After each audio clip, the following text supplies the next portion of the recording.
오늘 하나님의 말씀은 구약성경 신명기 16장 13절에서 17절까지의 말씀입니다. 구약성경 288페이지 신명기 16장 13절에서 17절까지의 말씀. 찾으셨으면 교독합니다. 제가 먼저 읽겠습니다. 너의 타작마당과 포도주 틀의 소출을 수정한 후에 7일 동안 초막절을 지킬 것이요 절기를 지킬 때에는 너와 네 자녀와 너희와 네 손자가 너희와 백합과 함께 즐거워하리니 내 하나님 여호와께서 택하신 곳에서 너는 7일 동안 내 하나님 여호와 앞에서 절기를 지키고 내 하나님 여호와께서 내 모든 물상과 내 손을 댄 모든 일에 복 주신 것을 인하여 너는 온전히 즐거워할지니라. 너희 가운데 모든 감사는 주님께 즐거워하며 너희가 감사할 때 내 하나님 여호와께서 택하셔서 너와 다 같이 각 사람이 내 하나님 여호와의 주신 복에 따라 그 힘대로 물건을 드릴지니라. 아멘. 방금 읽은 말씀으로 추수감사 이런 제목을 달았습니다. 추수가 얼마나 큰 감사인지 우리 성경 말씀을 통해 가지고 살펴보도록 합니다. 한 해 동안 수고한 대가의 열매가 추수입니다. 그래서 추수라는 것은 내가 노력했다만 해서 되는 것이 아니고 하나님이 그 수고의 열매를 주어야만이 내가 얻게 됩니다. 그래서 감사할 일이에요. 이 감사라는 게 얼마나 중요한지 여러분들이 오늘 깊이 생각하기를 바랍니다. 이 추수감사 예배는 복음적인 교회들은 모두 다 드리고 있습니다. 그렇다면 추수감사 예배는 언제부터 드렸을까? 역사적으로 살펴봤더니 이 추수감사 예배는 유럽에서는 오래전부터 추수감사 예배를 드렸습니다. 특히 천주교 같은 데는 부활 후 40일 되는 목요일 날에 추수감사 예배를 3일 동안 했습니다. 스위스 계획파에서는 9월에 감사 예배를 드리고요. 영국에서는 8월 1일 감사 예배를 드리고 또 독일 복음주의 교회에서는 9월 29일 추수감사 예배를 드렸습니다. 미국에서는 언제 추수감사 예배를 드렸느냐? 미국에서는 루터 종교 개혁이 유럽을 이제 휩쓸던 그 16세기 중반 영국에서 헨리 8세 강력한 이제 군주가 올라오면서 교회를 마음대로 이끌어갈 그런 목적으로 영국의 국교회를 세웁니다. 국교회가 돼요. 이 교회는 정치와 결탁하게 되면 타락하게 됩니다. 그래서 이 국교회를 반대하는 일단의 무리들이 엄한 핍박을 받습니다. 헨리 8세의 엄청난 핍박을 받아서 그 핍박을 피하기 위해서 102명 정도가 1620년에 메이플라워호라는 그 나무배를 타고서 유럽에서 신대륙을 향해서 떠나갑니다. 그때는 기계선도 아니고 사람이 노를 저어야 되고 돛을 따라가야 되기 때문에 그 영국에서 신대륙을 오기까지 바다에서 3개월 이제 바다에서 생활해야 돼요. 기가 막힌 일이죠. 배를 타고 떠날 때는 망망한 바다, 한 번도 건너가지 못한 그 바다를 나무배를 타고 건너오는데 얼마 걸렸다고요? 석 달. 기가 막힙니다. 이들이 뭐 하려 건너가는 거예요? 신앙의 자유를 위해서. 신앙의 자유를 위해서 헨리 8세를 피해서 지금 도망치는 거예요. 예배의 자유를 위해서. 그래서 석 달 만에 뉴 잉글랜드에 상륙하다 보니 곧바로 그 겨울이 들이닥쳐요. 이들이 뉴 잉글랜드에 상륙했는데 거기에 뭐 따뜻한 집을 만들어 놓고 누가 기다려주는 사람이 있습니까? 없습니다. 아무도 없어요. 반겨주는 사람은 없어요. 그래서 이들은 통나무 집을 지어야 돼요. 나무를 찍어서 통나무 집을 짓고 또 거기에 원주민 인디언들이 있는데 이 인디언들이 처음에는 굉장히 불친절하거든요. 이 어디서 이런 적들이 왔냐? 막 기습하고 그래서 거의 질병으로 또 굶주림으로 해서 반 이상이 죽습니다. 50여 명이 남아요. 그 이듬해 봄에 이들이 밭을 갈아엎고 가지고 온 씨앗을 밭에 뿌립니다. 그리고 그해 가을에 신대륙에 가서 첫 추수예요. 그 첫 추수를 한 걸 가지고 떡을 만들고 상륙했을 때 친절을 베풀었던 인디언들을 초대해 가지고 같이 음식을 즐겨 먹으면서 하나님 앞에 예배를 드립니다. 그것이 미국의 추수감사 예배의 기원이 되는 겁니다. 그래서 이러한 그 기원을 가지고 결국 미국의 1863년 링컨 대통령에 의해서 이 추수감사절이 국경일로 됩니다.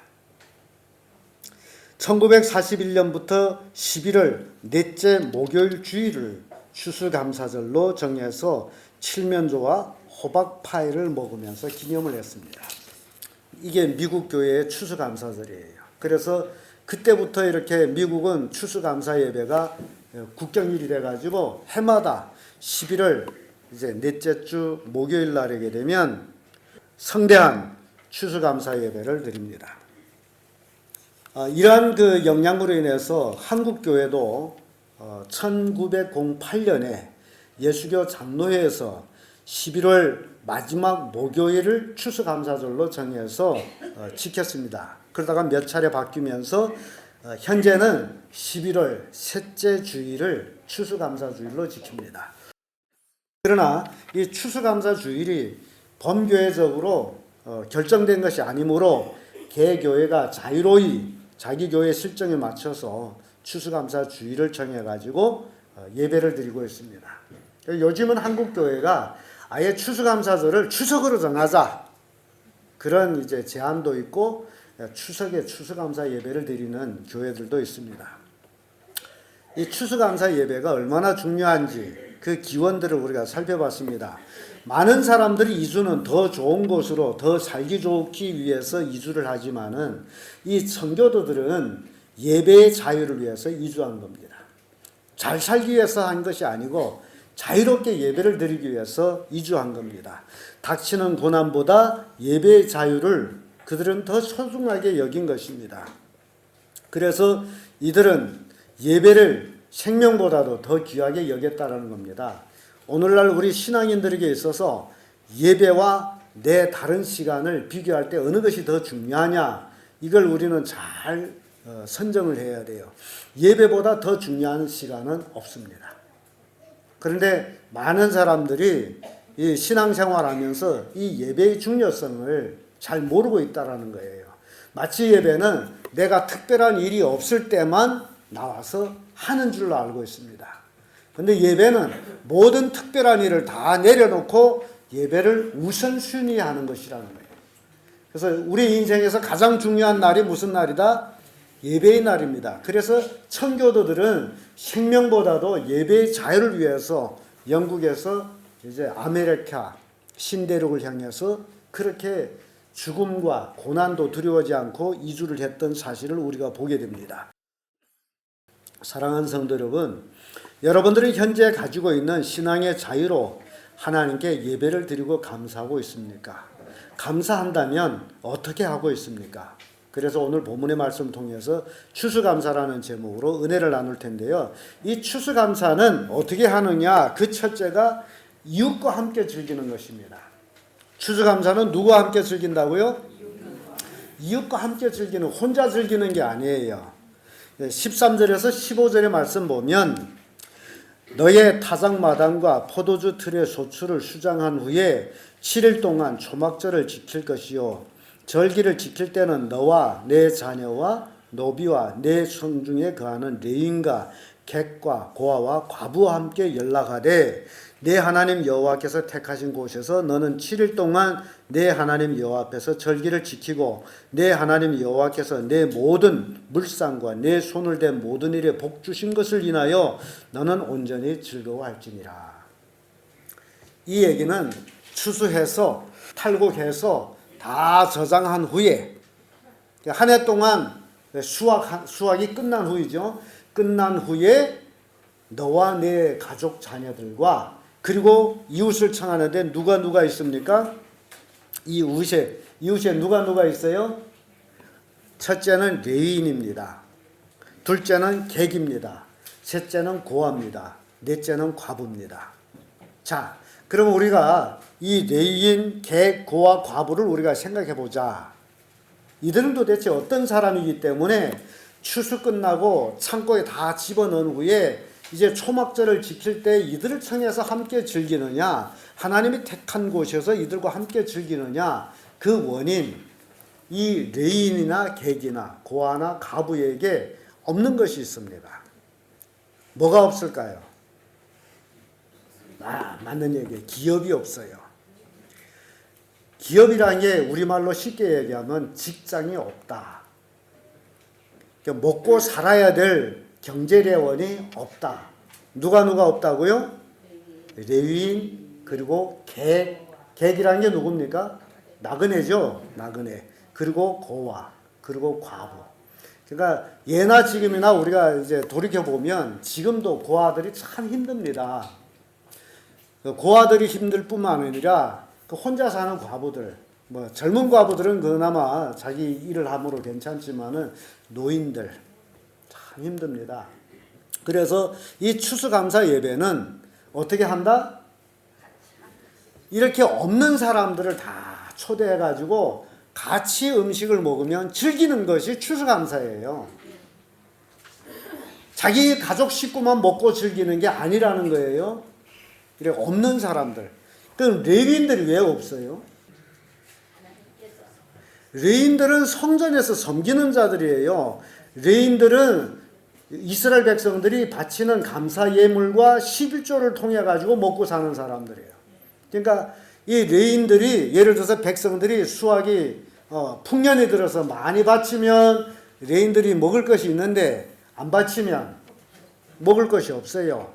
그래서 사사시대에 보게 되면 레위인들이 먹을 것이 없어가지고 거지처럼 구걸다니는 그런 시대도 있었어요.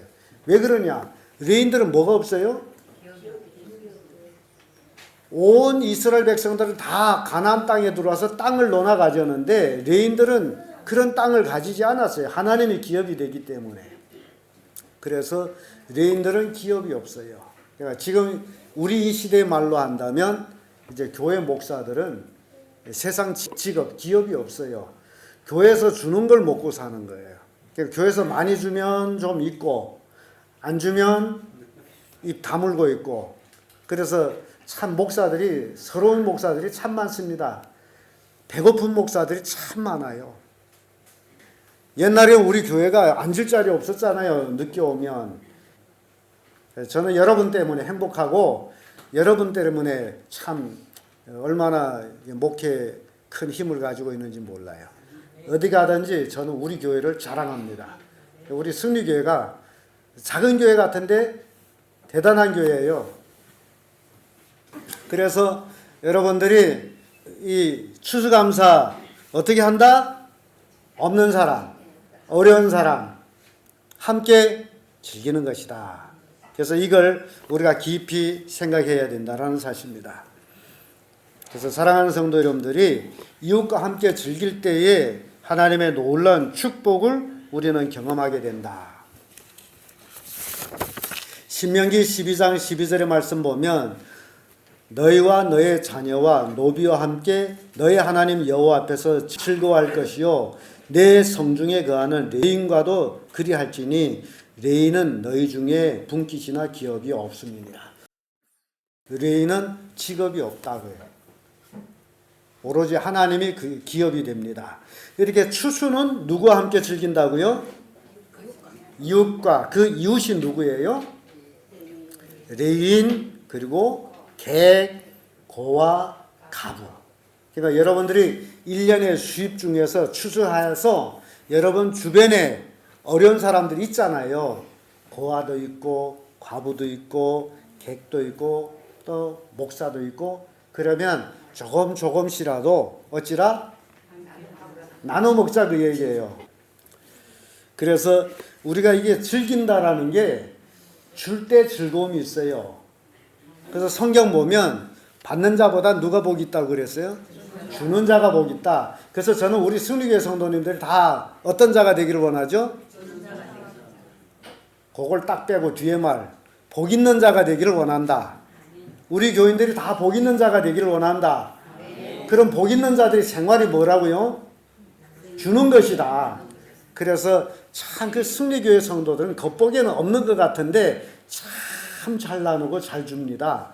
이런 소문이 나는 교회가 되기를 바라요. 다 잡고서 이건 내 것이야.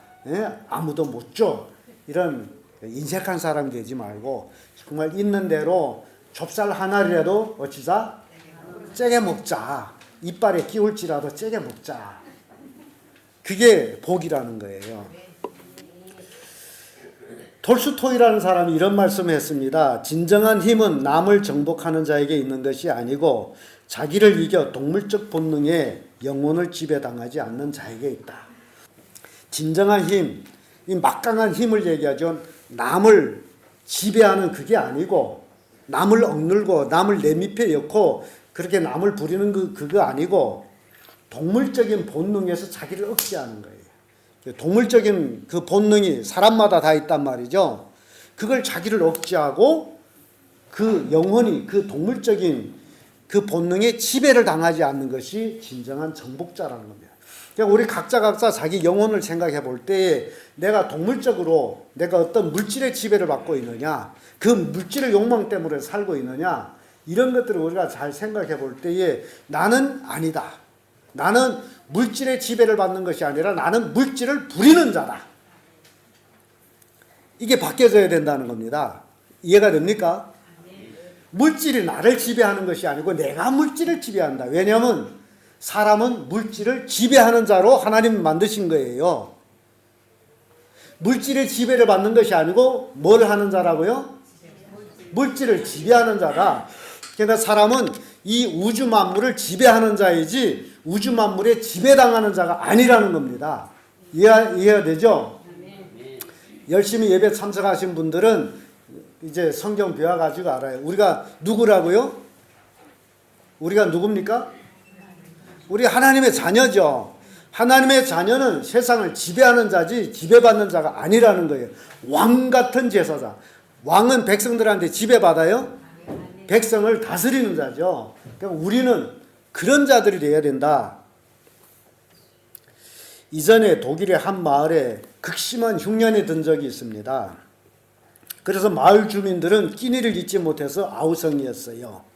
근데 그 마을에 비교적 살림이 넉넉한 노부부가 살았어요.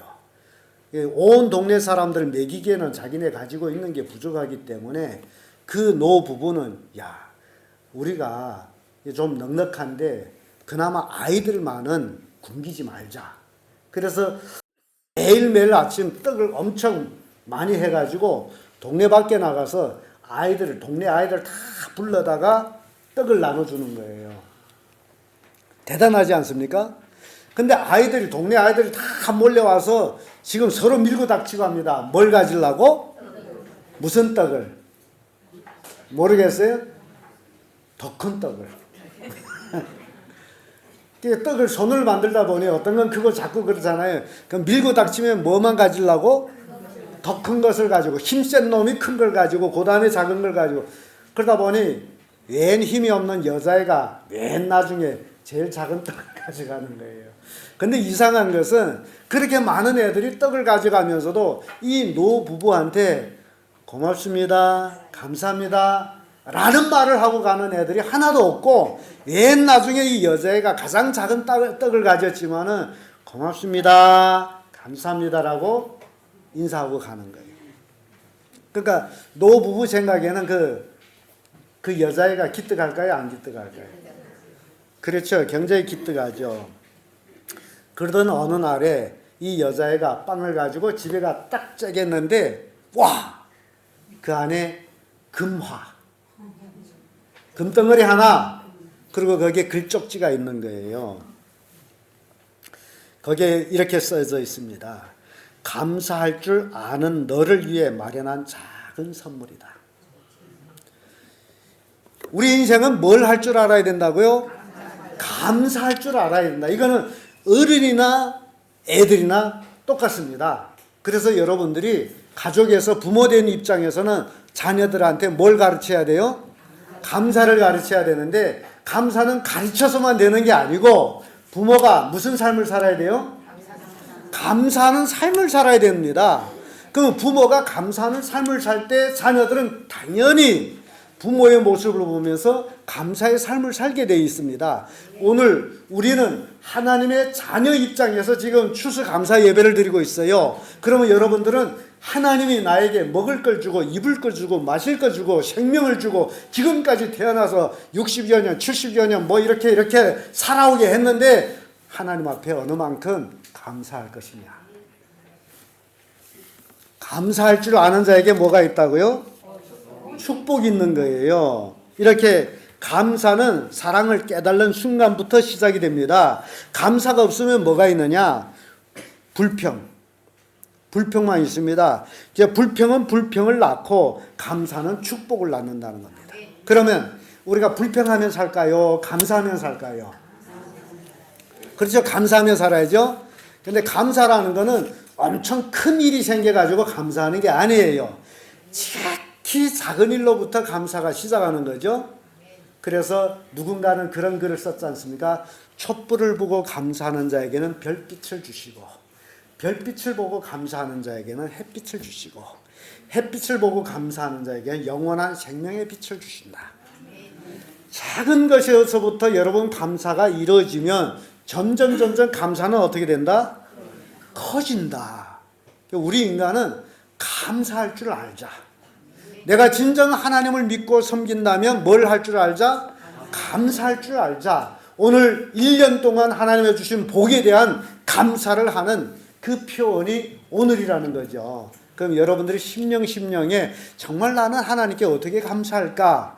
그걸 잘 생각하시고 그렇지. 목사님 말씀대로 오늘 저녁에 내가 집에 가서 먹을 걸 해놓고 정말 어려운 사람들을 데려다가 먹여야 되겠다. 그래도 좋은 거예요. 이게 실천입니다. 여길로 듣고 거저 지내보내지 마세요. 아니면 오늘 시간 없으면 내일이라도 모레라도 그렇게 하시길 바랍니다. 한 끼라도 데려다 먹이세요. 정 먹일 사람 없으면 나를 데려다 먹여요. 자, 이렇게 감사는 참 놀라운 축복을 이웃과 함께 감사하는 것. 그리고 두 번째는 이 추수감사는 하나님이 복을 주셨으므로 하나님께 다시 물질을 드리는 감사예요. 16절에서 17절의 말씀인데요. 너희 중에 모든 남자는 1년에 3차 곧 무교절과 칠칠절과 초막절에 네 하나님 여호와의 택하신 곳에서 여호와께 보이되 무엇으로 보이지 말라?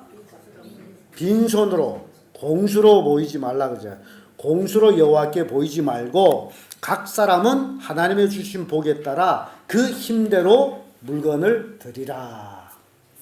자, 우리 각자 다 자기 쓸 돈이 있어요. 아무리 없다 해도 쌈짓돈에 숨어있는 게 있어요.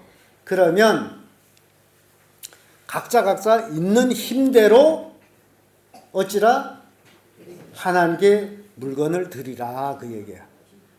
그러니까 각자 힘대로 어떤 사람 힘은 몇만 원이 될 수 있고 어떤 사람 힘은 몇천 원이 될 수 있고 그러나 힘이 미치지 못한 사람은 성경에 나와 있는 과부 두 렙돈이 뭔지 아세요? 이전 우리 화폐로 하면 이전. 그 과부는 하나님 앞에 드릴 게 없는데 그가 가지고 있는 전부가 얼마라고요? 이전이에요. 그 이전을 하나님께 드렸어요. 그랬더니 예수님이 그 모습을 보고서 부자들은 그 넉넉한 데서 얼마를 드렸지만은 이 가난한 과부는 있는 전부를 드렸다. 그러므로 몇만 원 드린 자나 이전을 드린 자나 누가 더 많이 드렸느냐? 사람 보기에는 숫자 많은 것이 많이 드려진 것 같지만은 하나님 보실 때는 이 가난한 과부가 가장 많이 헌금을 했다 그 얘기예요. 왜 그러냐? 자기 있는 전부를 드렸기 때문에. 그래서 우리가 하나님 앞에 어떻게 드리냐라는 것은 각자 자기의 위치에 따라서 하는 거예요. 힘에 따라서. 내가 드릴 힘이 어느 정도 되느냐에 따라서 하는 거지. 남이 얼마 하네? 나도 얼마 해야지. 그게 아니라는 거예요. 이해가 됩니까? 하나님은 각자 힘대로 즐겨내는 자를 사랑하신다라고 말씀하고 있습니다.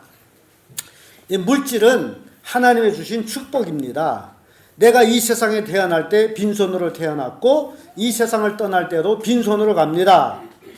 하나님은 나로 하여금 물질을 얻는 능을 주셔서 지금까지 내가 굶어 죽지 않고 살았다는 거예요.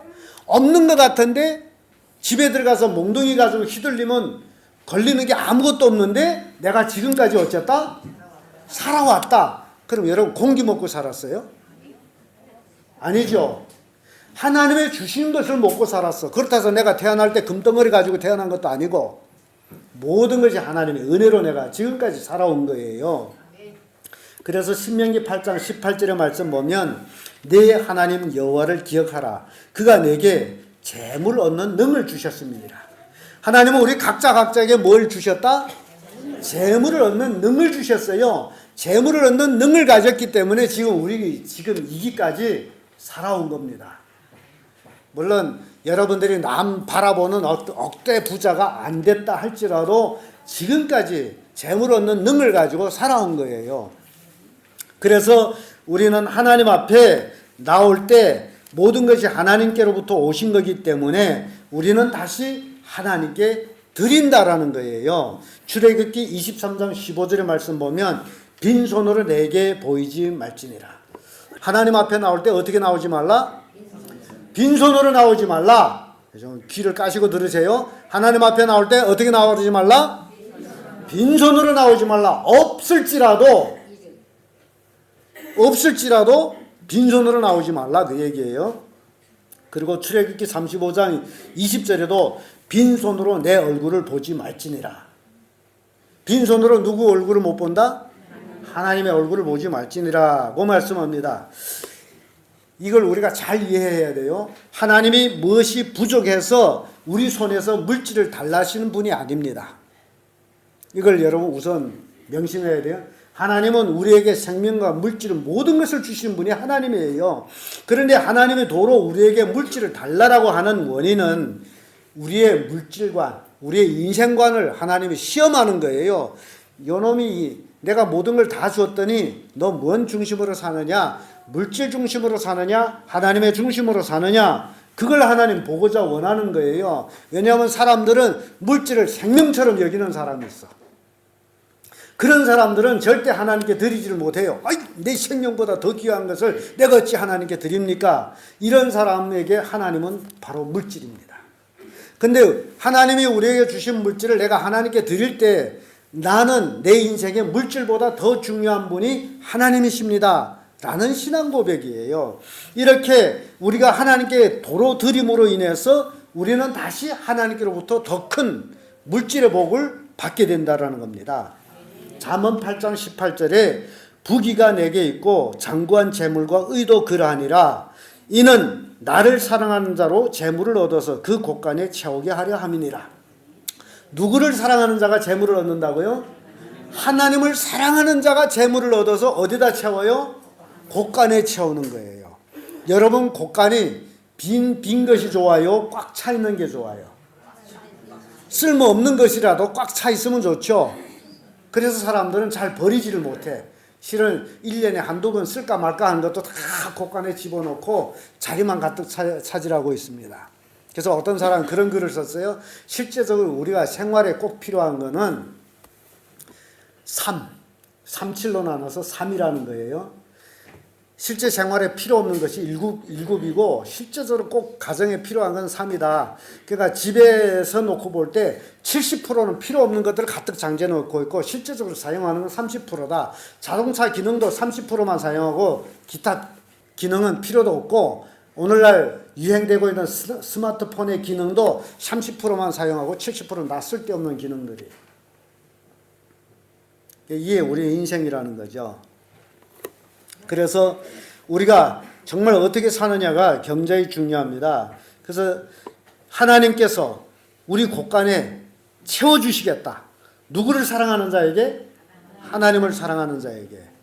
옛날에 제 이모를 보게 되면요. 그 생활 철학이 꼴떡입니다. 꼴떡.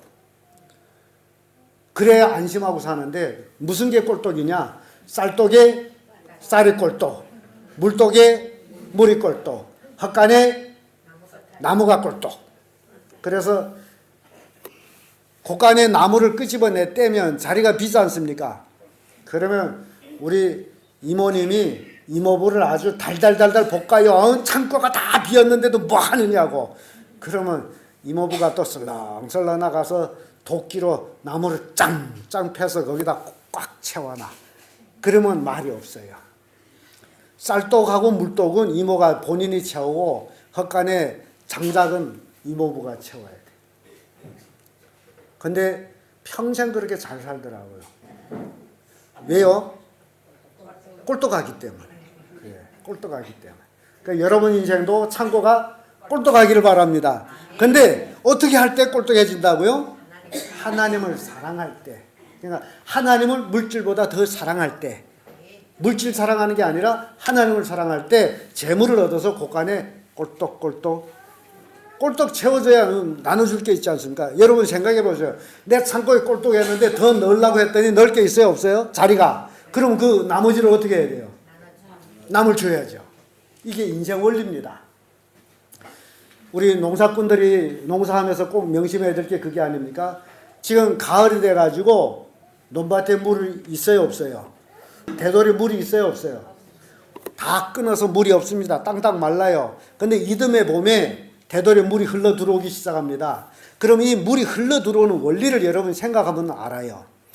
땅땅 마른 땅에 물이 흐르는데 물이 흐르면서 물이 하는 일이 있어요. 처음에 뭘 할까요? 물이 뭐 해요? 땅에 스며드는 거죠. 땅이 먹을 만큼 물을 다 먹어요. 스며들고 나면 물이 흐릅니다. 흐르면서 하는 일이 또 있어요. 뭐 해요? 웅덩이를 채웁니다. 웅덩이를 채우기 전에는 절대 물이 아래로 흘러가지를 않아요. 웅덩이를 다 채우고 나서 물이 흘러가는 거예요. 그러니 우리가 인생 살면서 남을 주려고 해도 내 마음에 꼴떡 차지 않고는 절대 줄 수가 없습니다. 이해가 됩니까? 여러분 인생 꼴떡꼴떡 하세요? 그래 남을 주지. 내가 만족돼야만이. 근데 이 만족이 어디서 오느냐? 하나님 안에서 온다는 거예요. 하나님 안에서. 내가 하나님 안에 있을 적에 사람들 보기에는 내가 아무것도 없는 것 같지만은 참 만족이 온다는 거예요. 그 만족이 올 때 비로소 나보다 없는 사람, 어려운 사람 보살필 수 있는 시야가 돌아가는 거예요. 내가 늘 부족하고 만족하지 않으면 누가 눈에 들어오겠어요? 내 배도 흙이 찬데. 안 그렇습니까? 그래서 우리는 하나님 안에서 이런 만족을 가지자. 하나님을 사랑하는 자가 바로 재물을 얻어서 곳간에 채운다. 여러분 곳간에 꼴떡꼴떡 차기를 축복합니다. 1690년에 증기기관차를 발명해낸 프랑스 물리학자 파핀이라는 사람이 이런 얘기를 했습니다. 나는 세 가지를 인해서 늘 하나님께 감사합니다. 이 사람은 세 가지 일을 가지고 늘 하나님께 감사했어요. 그럼 그 세 가지 일이 뭐냐? 첫째가 일용할 양식을 주심에 감사합니다. 일용할 양식이 굉장히 중요합니다. 일용할 양식이 뭐예요? 매일매일 먹을 게 있음으로 감사한 거예요. 여러분 그렇지 않아요? 매일매일 식탁에 앉아서 감사 기도하는 거 굉장히 중요합니다. 그래서 과학적으로 감사 기도하는 것과 기도하지 않는 것을 비교한 그 글이 나왔어요. 식탁에 앉아서 하나님 이 음식을 주심을 감사합니다라고 먹을 때, 감사하고 먹을 때 그 음식은 내 몸에 들어가서 내 몸에 유익된 그런 영양소로 된다는 거예요. 감사도 없이 이렇게 먹게 되면 그 음식은 내 몸에 건강을 주지 못한다는 겁니다. 이 음식상을 차려놓고 감사합니다 하고 먹을 때 독도 변해서 영양분이 된다는 거예요. 그게 과학자들 연구입니다. 이해가 돼요? 그래서 이 파핀이라는 사람은 매일매일 하나님께서 일용할 양식을 주시며 감사합니다. 둘째, 뭘로 감사했느냐? 건강한 몸을 주시며 감사합니다. 여러분 이 건강의 몸이 얼마나 중요합니까? 건강을 잃어본 사람이 건강이 중요하다는 거 알아요.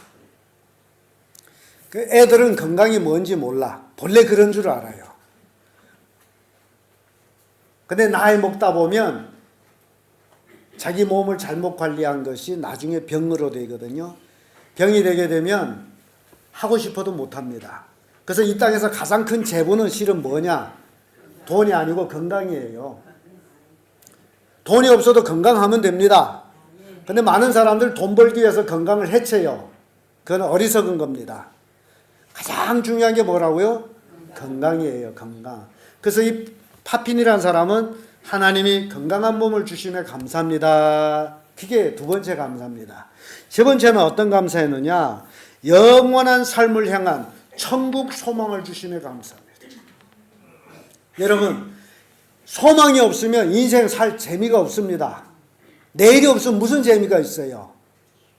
그래서 우리 그리스도인들에게는 내일에 대한 소망이 있습니다. 그게 어디예요? 천국이에요. 그러니까 여러분들도 이 파핀처럼 일용할 양식을 주심에 감사하고 오늘도 건강한 몸을 주심에 감사하고 이제 내일에 천국 소망을 주심을 감사합니다. 이 감사가 여러분 인생에 넘쳐나기를 바랍니다. 우리가 매일매일 일용할 양식 있다는 게 얼마나 큰 축복인지 한번 세계적으로 살펴보겠습니다. 70%가 매일 먹을 것 때문에 고민한다는 겁니다. 먹을 것 때문에. 매일매일 먹을 것 때문에 고민하는 게 70%랍니다. 그럼 여러분 그 70%에 속했습니까? 안 속했습니까? 안 속했죠. 매일 먹는 것 때문에 근심 걱정 안 해도 먹죠.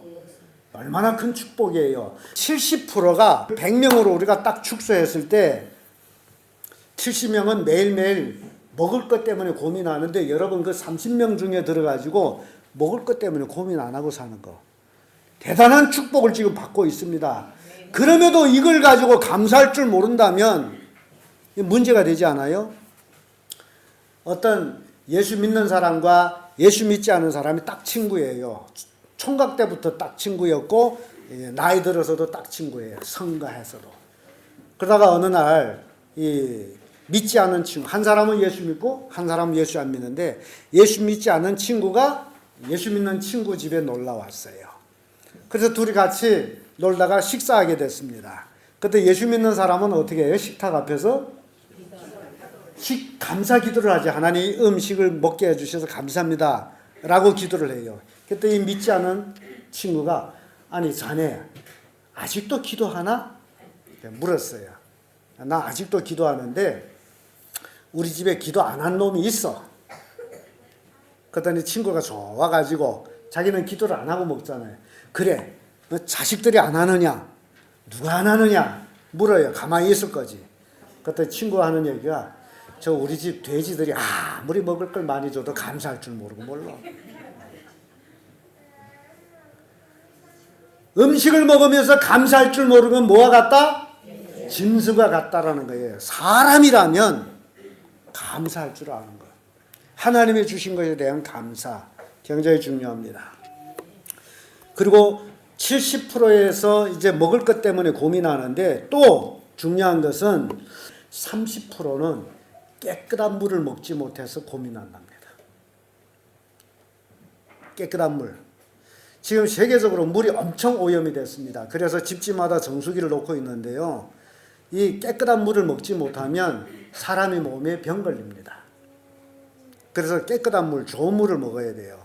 근데 세계 30% 인구가 깨끗한 물을 먹지 못하는데 여기서 말하는 깨끗한 물이라는 것은 수돗물을 아니고 고인물, 흙탕물 이런 물을 먹어요. 기가 막힙니다. 여러분 옛날에는 목마르면 소갈짝물도 먹는다는 얘기 있죠. 그 흙탕물, 가끔 이제 텔레비전에서 나오는 걸 보게 되면 먹을 물이 없어서 그 흙탕물을 먹는데 그걸 먹고 어찌 사냐. 그래서 그런 오염된 물을 먹음으로 질병의 고통, 여러 가지 풍토병에 걸려가지고 빨리 죽습니다. 질병의 원인이 되는 것도 역시 물이에요. 그러니까 여러분 집에 아픈 사람이 많다 하게 되면 물부터 개선해야 됩니다. 좋은 물을 먹어야 돼요.